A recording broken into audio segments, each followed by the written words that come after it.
This is Sheryl, Araxis 3 Productions, and I would like to give a video lecture this morning. It will be in my car, which may be a little bit quieter and just as good a place as any because I have some place to go today.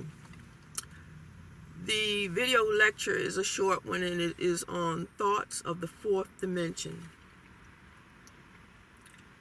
The fourth dimension is a concept which was thought about even before Einstein.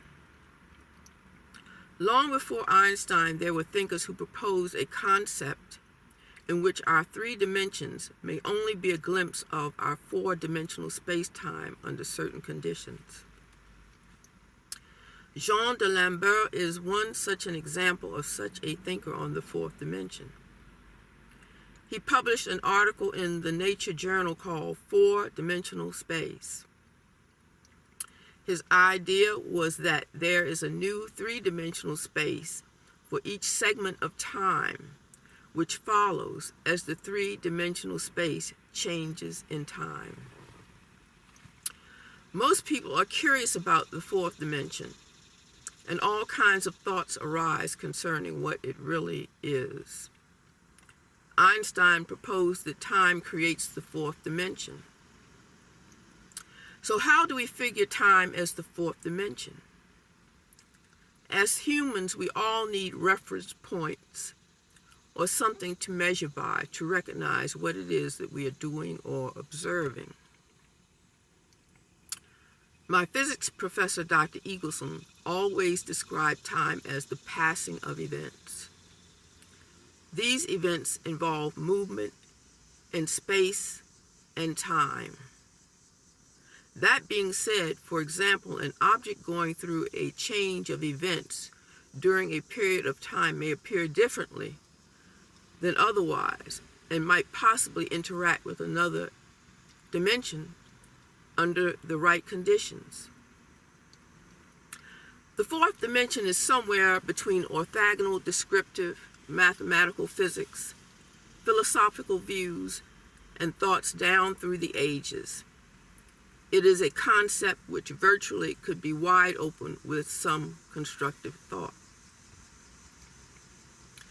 To begin with, when we talk about dimensions, we might be able to glimpse or realize that dimensions are spaces in time which may contain different elements, energies, and particles under certain conditions.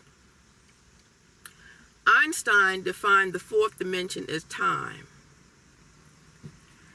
But if we look at time as movement or passing of events, then we see a space which might be a three-dimensional one moving through time to create a set of conditions which may be different from the original starting one. And as far as I'm concerned, there is always movement, even if it is down at the atomic level. I am in agreement with those who believe that there are infinite dimensions, not just the fourth dimension, which vibrate with their own characteristics. Dimensions are projected to be perceivable through brains, and that is not the human brain, but brain, spelled B-R-A-N-E, and wormholes, which are presently being studied today. Another way to think of dimensions would be as spaces in time, as we concern ourselves with the space-time fabric. These two things, space and time, should be thought of as being inseparable, yet functioning together to result in spaces or combination of spaces which contain motion, energies, and masses working in some form or another. In my opinion, I think it would also be helpful to stop thinking about three-dimensional space and rather map out energies from other particles in some way, as there may not be a form we can perceive with our senses.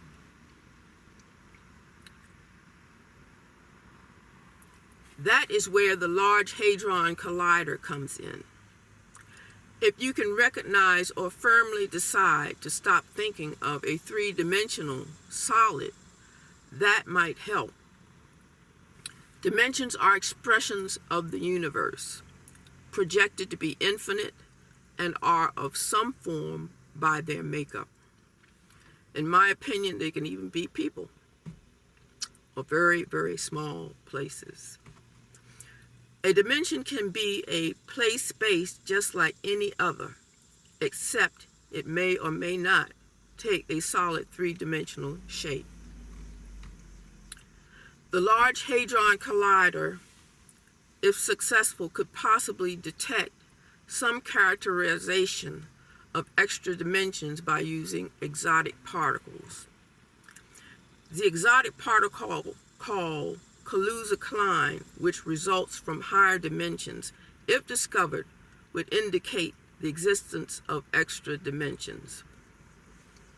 How I perceive it, in the collider, particles are smashed at extremely high speeds near the speed of light to result in a KK graviton or Kaluza-Klein, which is short-lived and decays into familiar particles from this dimension and energy patterns which are signatures of possibly higher dimensions which can be detected by the instrument. These familiar particles are detected, and the KK graviton produces a signature pattern and energies different from those of the standard model of particles. Work being done by physicist Lisa Randall is now in progress. I will not attempt to get into string theory, but taking a quick look into this shows that what appear to be particles which exhibit both particle and wave activity are actually super tiny vibrating strings instead of points in space.